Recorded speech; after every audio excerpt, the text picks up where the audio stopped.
Hey, what's up everybody? Welcome back to the Undiscovered Games video podcast, where we take a look at the lesser known board games of the world and share those with you. We're going to take a break from the heavy Euro games today. We're going to go to some very easy games for kids under age 8. And I'm going to call this episode Games for Kids Under 8 That Parents Won't Hate. And that's critical because when somebody suggests games for kids and they say things like Candyland or Chutes and Ladders, okay, I'll play. But there's so many great games for kids out there that actually make them think a little bit, force them to recognize patterns or develop, a strategic plan for long term, or even being able to think tactically and adapt their plan when things change on the board. Work on their memory, work on numbers and math and probability, and there are endless skills that you can teach your kids through board gaming. Now, my 7-year-old daughter wanted to help out with this episode, and so I thought it would be cool to share my perspective as a parent and a gamer on these various games, and then share her perspective why she likes them as a 7-year-old. I don't consider myself an expert whatsoever on kids games. Now, when it comes to Euro games and the games I usually cover on this channel, I've played well over 1,000 different titles in that genre. But when it comes to kids games, I haven't played that many. So this is not like the definitive kids games list or anything like that. But if you like the types of games that I like, if you follow this channel, then you'll probably get some joy out of these games here, and you won't dread when your kid requests playing some of these. So let's take a look at them. Before we get started, make sure you're subscribed right here on YouTube at undiscovered_games to learn more about lesser known board games. All right, first up on the list today is a game from 2012, and it's called Mythe, or possibly Myth or Mythe. I am not quite sure how to pronounce this game. This is a push your luck game where you are little mice trying to get up to the dragon, defeat the dragon, and then win the golden cheese. And the components in this game are really cute. It comes in a very small box, and it has this 3D pop-up board with the little volcano and the steps for the little mice to walk along. Kids love the look of this game, and that's a key part of keeping their interest. So anyway, what do you do in this game? Well, on your turn, you're going to draw cards from your opponent's hands blindly until you either hit an obstacle, which ends your turn, or you decide to stop, and then you get to move your little mouse closer to the dragon. So your mice all start in this little corral here, and then you're going to be moving along this pathway up to the dragon. Each dot along the pathway is 1 movement point. So as you're drawing cards from your opponent, you're going to be building up movement points based on the numbers you draw. The numbered cards go anywhere from 0 up to 3. The problem is there are a bunch of these red skull cards, which are called obstacles. So as you're drawing cards one at a time from your opponents, as soon as you hit an obstacle card, your turn ends immediately and you don't get to move at all. So the push your luck idea is very simple and straightforward. It's just draw 1 card at a time and decide whether you want to keep going or stop and move your mouse. Now, there's a couple rules in the game that make it a little more interesting. First of all, like I said, these dots are movement points. So if I'm standing here, I have to get 4 movement points to get onto this space. You have to use the full number of dots. So if I draw and I'm at 3 movement points, I'm only going to get to move here. Whereas I could push my luck a little more and try to get up to this next square. So the game kind of tempts you a little bit to push your luck, which makes it a little more exciting. Another rule that I like is it uses the leapfrog movement idea. So the mice cannot occupy the same space. You can never have 2 mice on a square. So sometimes, you might be set up like this, and if you're here, then all you need is 1 movement point, and you'll leapfrog over these mice, and you can jump all the way up here to the front of the pack.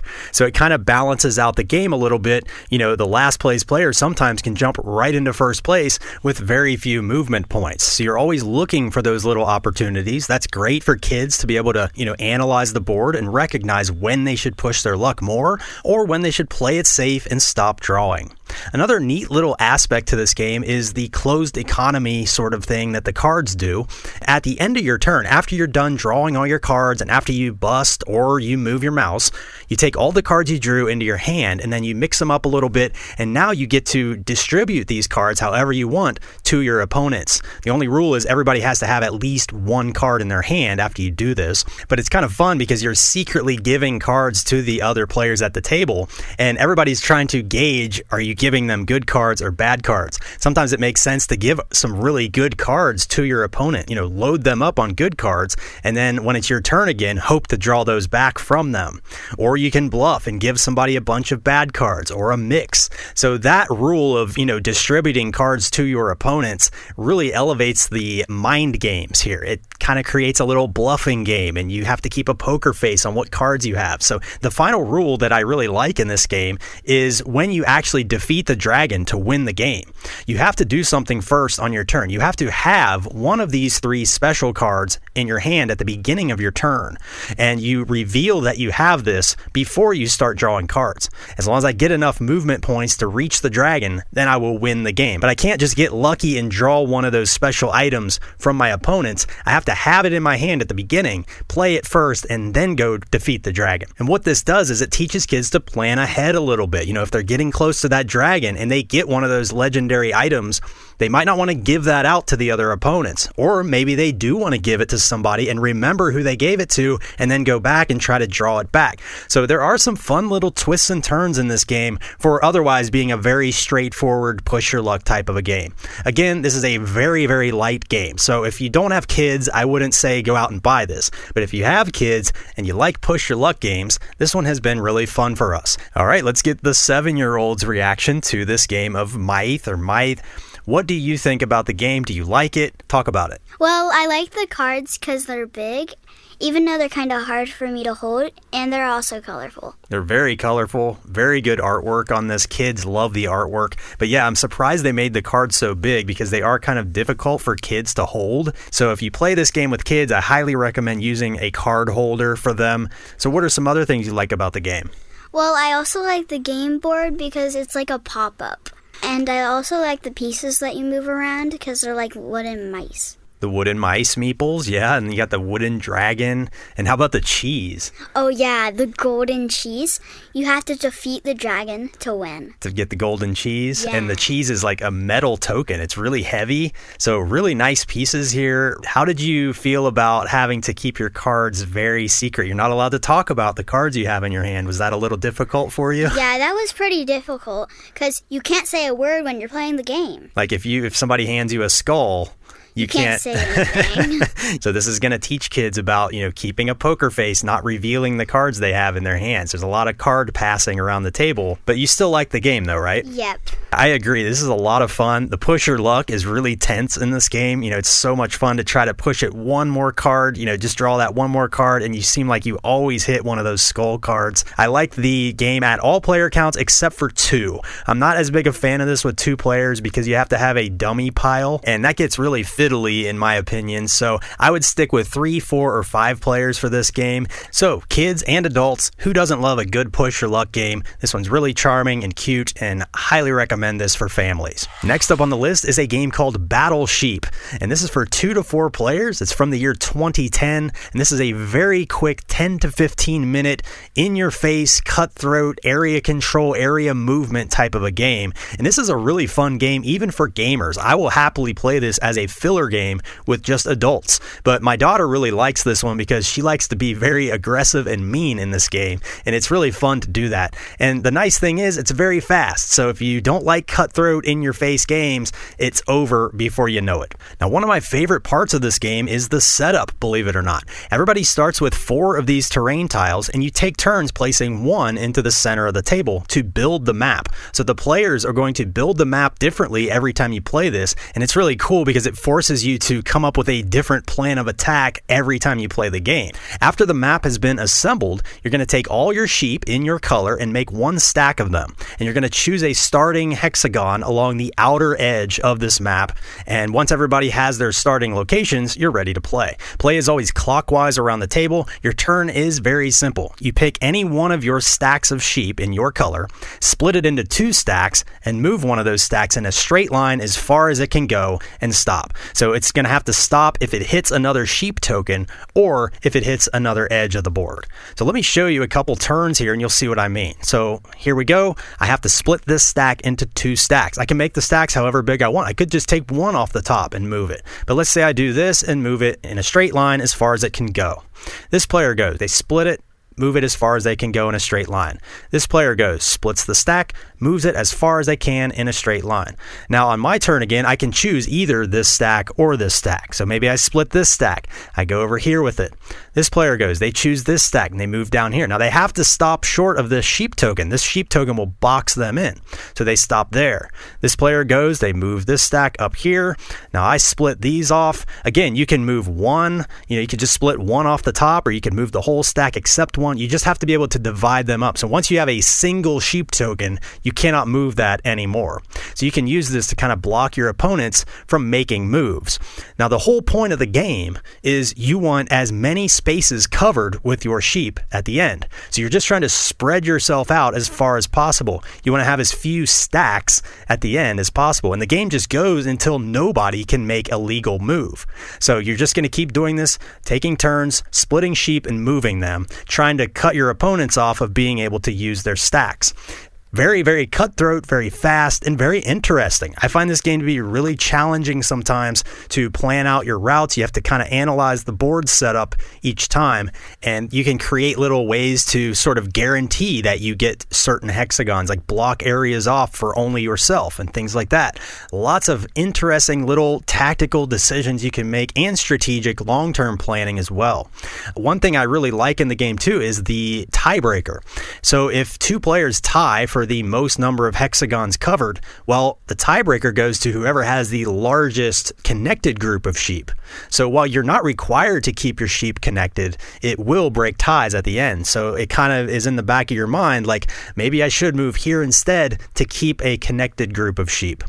All right, that is Battle Sheep, a very quick-hitting little abstract game with beautiful pieces that I love as a gamer. But first, I want to get a 7-year-old's opinion. What do you like about Battle Sheep? I like building the game board. Yeah, every time you play, it's a different board. Does it kind of remind you of like putting a puzzle together? Yeah, and it's fun because every time it's a different strategy. That's right. You have to think differently every time you start the game. And when you see that vastly different game board every time, it kind of masks the obvious strategies. And that's what makes the game fun. And it's oddly satisfying just to build the board out. But let's talk about the gameplay itself. What do you like about that? Do you like the pieces? Do you like some of the strategies? Talk about what you like.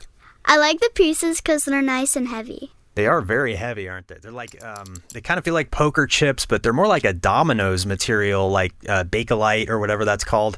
But yeah, just very satisfying hearing them clank together and whatnot. So that all really does add to the gameplay. Yeah, and I like the artwork on the pieces too. Yeah, the pieces have really fun artwork, easy to see the different colors. And I really like the different pictures of the sheep because they're funny. That's right, and they keep the pictures different on the tokens too, so it's not all the same picture. And that just kind of keeps it fun and fresh for kids so they don't get so bored with this.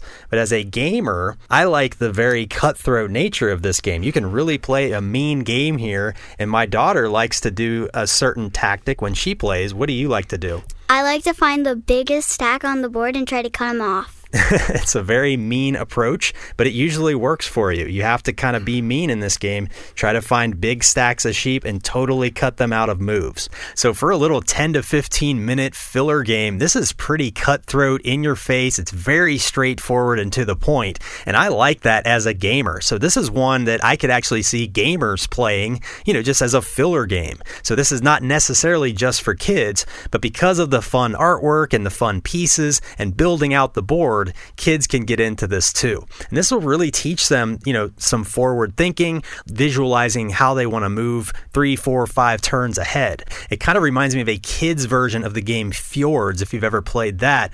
Part of me likes this game a little better than Fjords. Battle Sheep just gets into the heart of the game so quickly. You build the map out and boom, you're in each other's faces from the get-go. So if this looks like a fun one, definitely check it out. Even if you don't have kids, this is one I have to recommend for a little 15, even 10-minute filler game that really packs a punch. Okay, next up is an absolute gem from 2016. This is called the Heroes of Kaskaria, a very undiscovered game by a very well-known publisher called Haba. Haba puts out some excellent games for kids and families, and it's also designed by a pretty well-known game designer known as Benjamin Schweer. He has designed Hadara, Crown of Imara, both great games. Recently put out a game called Jin last year, which I have not played yet, but I know that one got a lot of buzz as well. In this game, you're going to be playing cards to move up your pieces on these tracks. You're going to control a cliff runner on this side, and you're going to control a dragon on this side. And you're trying to get to the top of the mountain here and collect the magic amulet. Now, the amulet is going to trigger the end of the game, but that doesn't mean you're going to win if you get the amulet. See, you win by having the most gold, and the game has these awesome shiny little gold nuggets, which kids love in this game. This is a really attractive game visually for everyone. I really like the way this game looks on the table. But let's talk about the gameplay. On your turn, it's very simple. You either draw one card or play cards from your hand. That's it. So to draw a card, you can take one of the 3 face-up cards or take one off the top of the deck. It's much like the game Ticket to Ride. If I choose to play cards, I can play as many cards from my hand as I want of the same color. So you're trying to kind of save up matching colors in your hand and then know the right moment to play all those colors. Now, you do have a hand limit of 10 cards, so you can't just keep stocking up cards. It forces you to obey that hand limit, which keeps you in check a little bit. So let's look at the cards real quick. There's only 4 possibilities of cards here. We have take 1 gold. So you just take a gold nugget, put it in your supply. That's a point for the end of the game. This one here lets you draw 2 cards. So you can draw from the face-up display, or you can draw from the deck, or one of each, however you want to do that. And then we have the dragon or the cliff runner. And this is just going to let you move your dragon or your cliff runner. And you move 1 space per card you play. So if I played this combination of pink cards, I would first take a gold nugget. I would then move my cliff runner up 2 spaces because I played 2 cliff runner cards, and then I move my dragon up 1 space. So it's very simple. You play as many cards as you want of a single color, and then you just do what's on the cards. That's the end of your turn. These cards go to the discard pile, and then it goes to the next player in clockwise order around the table. But it's important you do not refill your hand of cards after you play cards. So you have to take a turn a lot of times just drawing 1 card, and that's pretty brutal in this game. You run out of cards very quickly. So you have to pace yourself both with the cards you have and against your opponents. You do not want to fall too far behind on these tracks leading up to the amulet, and here's why. As soon as somebody takes the amulet, like I said, that's the end of the game right then and there. Whoever takes the amulet immediately gets 2 gold to add to their score, but now you score 1st, 2nd, and 3rd place on each of these tracks. So you look at the dragon track, whoever is in 1st place gets 7 gold, whoever's in 2nd place on the dragon track gets 4 gold, and the 3rd place player gets 1 gold. And then you do the same thing for the cliff runner track. 7 gold for the 1st place player, 4 gold for 2nd, and 1 gold for 3rd. If any players are tied for 1st, 2nd, or 3rd place, then all the tied players get the full amount of gold. So there's no splitting up or anything like that. It's very simple scoring, and it's summarized very nicely on the board here in the corner. So here you have your 1st, 2nd, 3rd place scoring, and then the amulet gives you 2 gold as well. And don't forget, you're going to collect gold throughout the game by playing those gold cards. So whoever has the most gold at the end of all that is the winner. Now, there is a variant in the rulebook that I want to discuss, and the variant says if you play 2 gold cards on your turn, you get 5 gold instead of just 2. And if you play 2 cliff runners, you get to move them 3 steps instead of just 2. So it kind of tempts you to save up a little more to get those bigger payouts. So this is a very player-driven game, which I love. It's all about pacing against your opponents, knowing when to save up 1 extra turn and get a bigger turn later, or when to just play the cards you have to keep up with the pack. And I'll continue to talk about why I like this game later, but first I want to talk to my daughter about why she likes it. So as a 7-year-old, why do you like this game? I like the gold pieces because they're nice and shiny, and you get to collect them. And I also like the big wooden pieces because they're nice and heavy and fun to move around, and I like the artwork on them. Yeah, the art's really cool on the wooden pieces. It's like painted on. And what about the other art? Like, did you like the cards? Did you like the game board? I like the artwork on the cards because it's really fun to look at and they're nice and colorful. Mm-hmm. But my favorite art is on the game board. And why?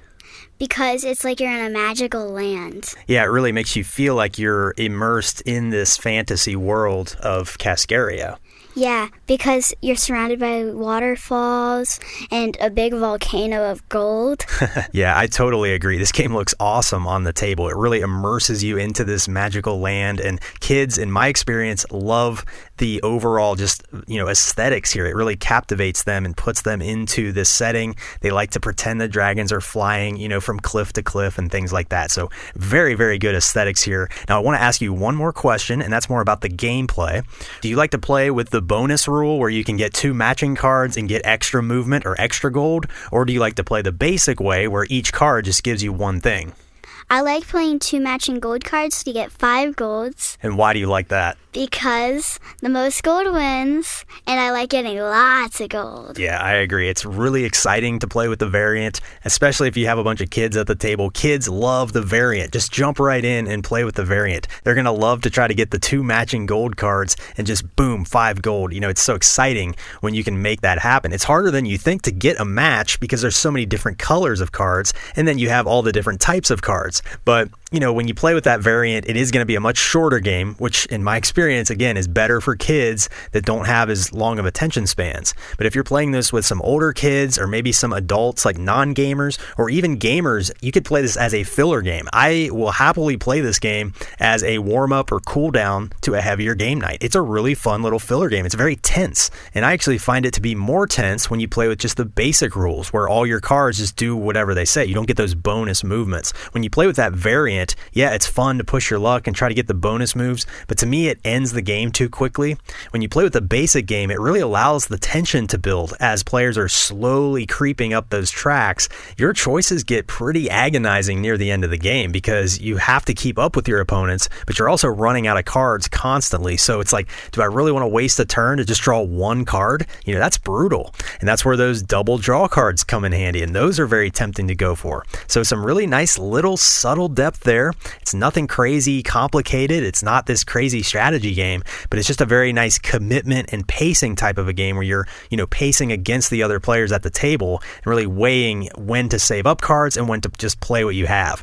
Now, I don't want to take anything away from the designer, Benjamin Schweer, but this does kind of feel like a Reiner Knizia style game. I think if you like Reiner Knizia's games, you should check out the Heroes of Kaskaria. It has a similar feel where you're trying to collect sets of colors and then know when to play them. There's a few different scoring options. Very, very simple game with tense choices. So there you have it. The Heroes of Kaskaria, easily one of my favorite undiscovered kids games. And now I'm going to keep the list moving. Next up is Monza. This is a dice-chucking race car game from the year 2000 originally, published also by Haba, same as the last game on my list.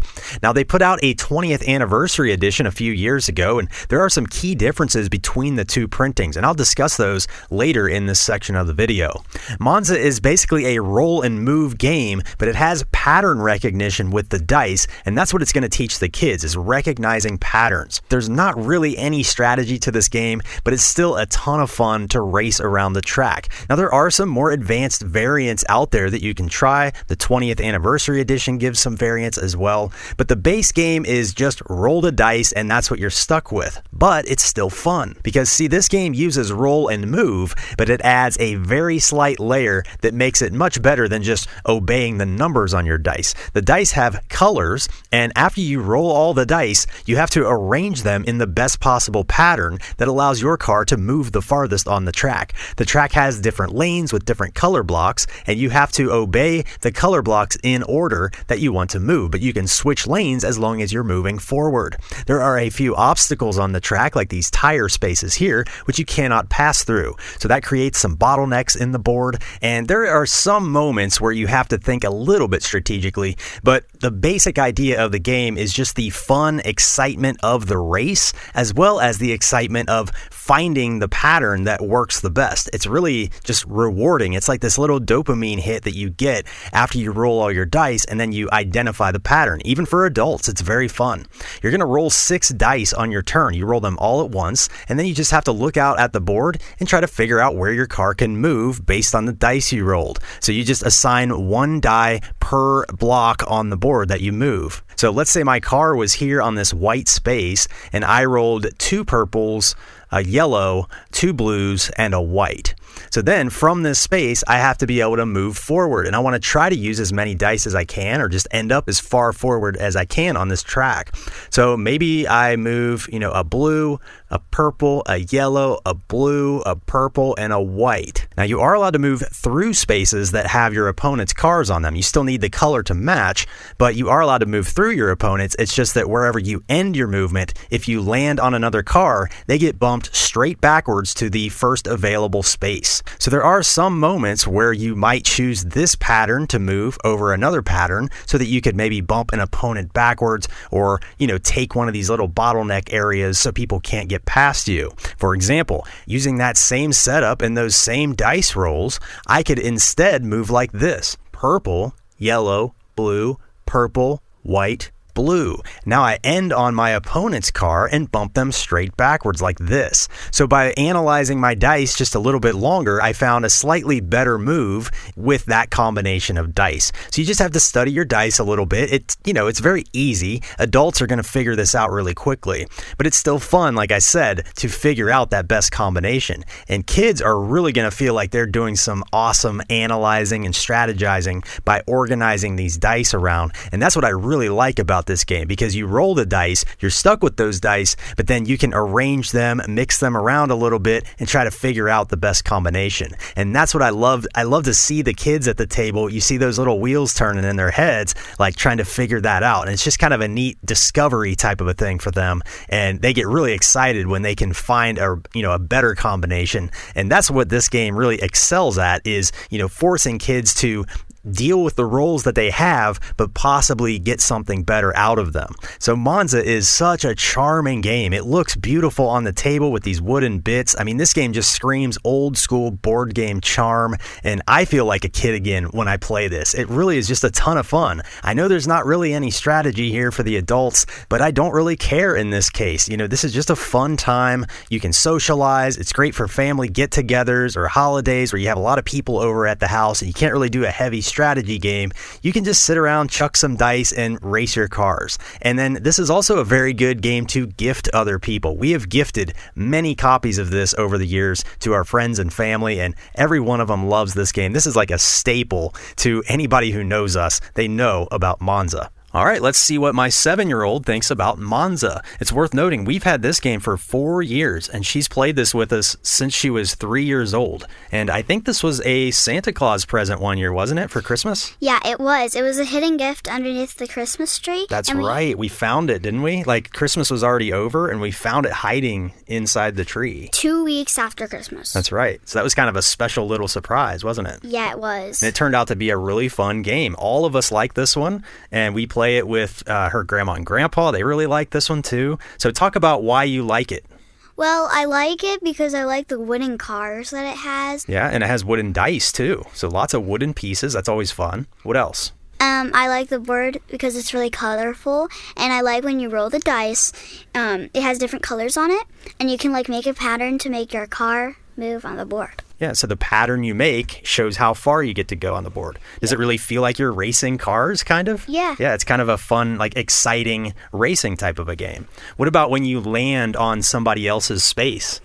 Well, that's really fun because it's kind of a mean part because you get to bump them back. Yeah, it can be a little mean, but really not intentionally mean. You're just getting in each other's way out there, and it simulates, racing around a racetrack. But is there anything else you want to say about this game? Well, I like at the very end, it gets a little challenging because there's 2 colors you have to get to cross the finish line. So there's not as many colors that you can use to cross the finish, and that kind of makes the race very close usually at the end, because it's hard for that person, even if they are way out front, it makes it kind of hard for them to finish, so it causes the other cars to catch up, and you pretty much have a very exciting finish most of the time, right? Yeah. Yeah, and everybody's up around the table, pounding their fists and screaming, and lots of excitement there for families to bond over. It's been a staple for family game night for 4 years for us. So that says a lot. It has the fun factor. So that's Monza. I have both editions. We actually keep one at her grandma and grandpa's house because we play it with them so much. And I got the anniversary edition here, which comes in a tin box. Now, I don't really like tin boxes, but I do like the anniversary edition because it has a double-sided game board. So it gives you 2 different tracks to try, and the anniversary edition gives you some variants, like using all your dice and getting a speed boost, but it has some other little tokens you can put on the track and things like that. But the thing I don't like about the anniversary edition is it only plays up to 4 players. It only comes with 4 race cars, whereas the original version came with 6. So what we did is we took one from the original and added it to our anniversary. So now both of our editions can play up to 5 players. But it's just kind of frustrating that they changed it so much in that regard, because now you have to, decide which version you want to get. And in our case, when we play this game a lot, we ended up having to get both editions. Well, I guess we only had to get one because Santa brought the first one. So still, we ended up with 2 copies of the game. The double-sided game board is really nice. I like having that option to play on a different track. So there you have it. Monza. Highly recommend this for a family game that can appeal to literally anybody. You have the excitement factor of rolling dice and racing around the track, and just that little dopamine hit of finding the right color combination is just enough to keep me entertained. Now we're going to go back further in time to 1999 with this game called Elk Fest. This was from Cosmos Games as part of their 2-player only line of games, but this game could be played with more than 2 players if you just play on teams. Elk Fest is a dexterity game where you're going to be flicking these stones, trying to create a little pathway for your elk to cross the river. Your elk will be walking across these stones, and you need to try to get your elk onto your opponent's riverbank. The first player to accomplish this will win the game. But Elk Fest is a ton of fun, and it has that old school charm. It has these really chunky wooden bits, really heavy and satisfying to flick and move around, and the game takes up virtually no room. It just has, 2 riverbanks, 2 elks, and 6 stones, and that's it. My daughter loves this game. She just really gets into this, and this one's really fun to play, like I said, on teams with kids as well. So don't get, hung up on it being a 2-player only game by any means. So to play the game, you're going to set up your riverbank on your side of the table somewhere. If you want a shorter game, you just put these closer together. If you want a longer game, spread them out a little bit. And then you start your elk fully on the riverbank. You're also going to start with 3 stones on the right side of your riverbank like this.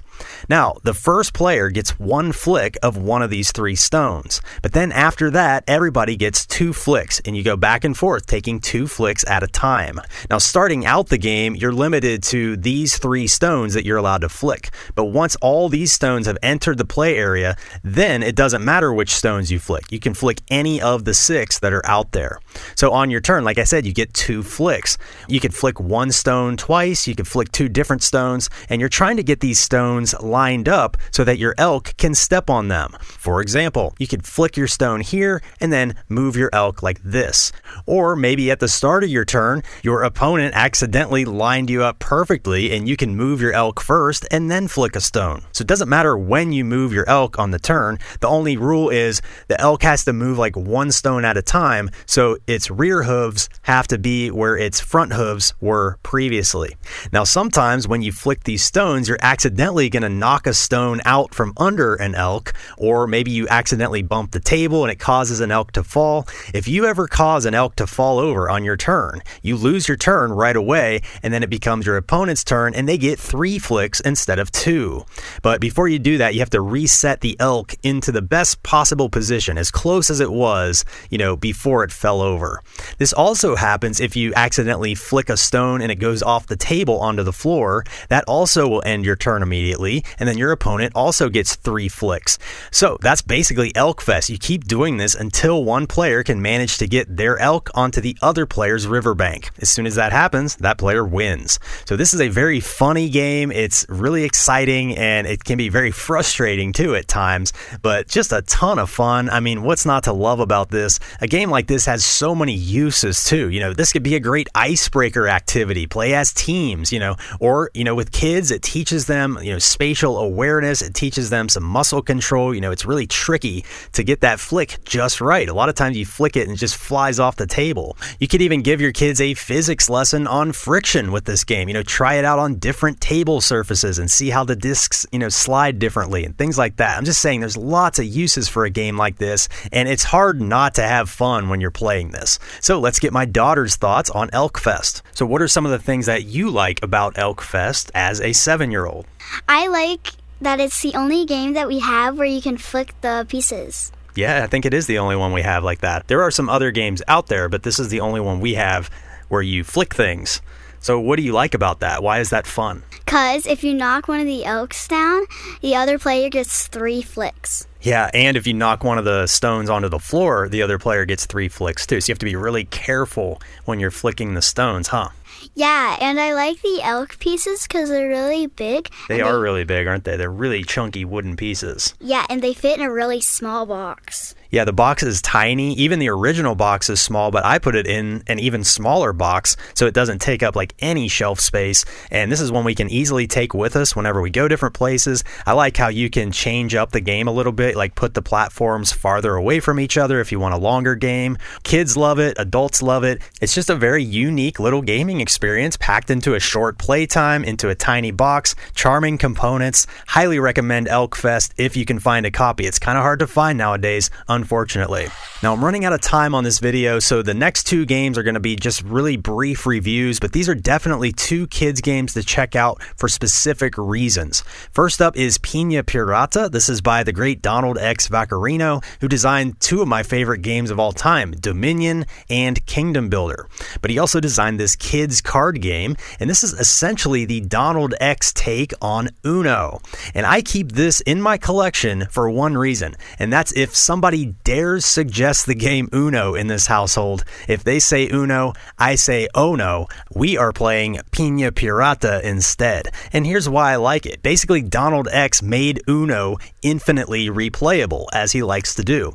How it works is you start the game with 2 randomly drawn tiles here, and all these tiles are different rules that just modify the game slightly, and you have to follow these tiles. So every time you play, it's going to be different.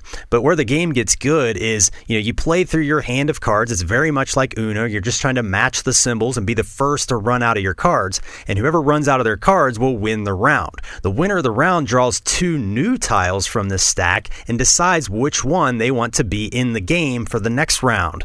The other tile that they don't choose becomes a point tracker, so they flip it over and they just keep it as a point. What's really cool is these tiles will form a little treasure map, and as soon as you get 4 of these, you form the treasure map, you'll win the game. But every round of the game, the winner is going to add 1 new rule to this ever-increasing set of rules here that you have to follow. And I think this is a fantastic way to play a game like Uno because it makes kids think a little bit more than just matching colors and numbers. You are just matching symbols here, but you have to take into account which rules are in effect during this round of the game. So I like that ever-increasing depth as the game builds, and, leave it to Donald X. He's like the master of infinite replay value in a board game. And if somebody asks me, what is Pina Pirata, I just say it's infinitely replayable Uno. One more game I want to cover today on this episode, and some of you out there are probably familiar with this one. This one's kind of a cult classic, but I really like this for a memory game because I didn't have a memory game on this list, and memory games are great for kids as well. And this one is called Enchanted Forest. This was by Ravensburger from way back in 1981, and they have put out several editions over the years. And it's worth noting one of the designers of this game is Alex Randolph, who's a great game designer, and he designed Big Shot, which is one of my favorite new to me games. I covered that one 2 episodes ago. So anyway, Enchanted Forest is a memory game where you're going to be rolling dice, moving around the board, and trying to remember where the secret treasures are hiding under these trees. You mix these trees up at the beginning of the game, and each one has a different treasure. Meanwhile, the castle is looking for a specific treasure. So once you know where it is, then you can try to make your way to the castle, and if you can correctly identify which tree that treasure is under, then you get to take that tile from the castle as a point, and you're trying to be the first player to collect 3 of those tiles from the castle. Now there is some flexibility when you roll your dice. You roll 2 dice and you use your dice individually on your turn. So if you roll like a 2 and a 4, you can use that movement separately. So you could move like 2 spaces forward and 4 backwards, or you could move 4 forwards and 2 backwards, or you could move the full 6. You're trying to land on these tree spaces exactly so you can investigate and see what's underneath of them. Also, you're trying to land on the space up here at the castle exactly so you can get in there and basically identify where this treasure is. So there's a lot of that, relying on the dice rolls to get the exact movement you need. And some of the later printings fixed this by just saying you can move up to the number that you roll on your dice, which makes for a faster game. But I think it's a little more challenging for kids when they have to think, how they want to use their dice to get around the board, because it does give you some choices there. Another thing it lets you do is if you roll doubles, you get to use a magic power. You can teleport to any one of the tree spaces, or you can teleport to this horseshoe space, which gets you closer to the castle. Or I think the other one is you can swap out these treasure tiles at the castle. So if one of your opponents is getting ready to identify one of the treasures, you could roll doubles and come in and switch that out completely, hoping that they don't know where the new one is. There is a little bit of meanness in this game too, because if you can land on one of your opponents, they will get bumped all the way back to the start back here, which is brutal. I mean, it takes a while to get up to the castle. So it's just kind of it's one of those games that can drag on a little bit, but kids really like it. And I'm just bad at memory games myself, but my daughter's really good at memory games, and she destroys me at this. I am not good at this game at all, but it is kind of fun, and the artwork's really charming. It takes you back to a simpler time in gaming. It kind of reminds you of being a kid again and just playing a good old-fashioned family board game. It just has that old school feel to it. So Enchanted Forest is one I recommend for a memory game for kids that adults can enjoy as well.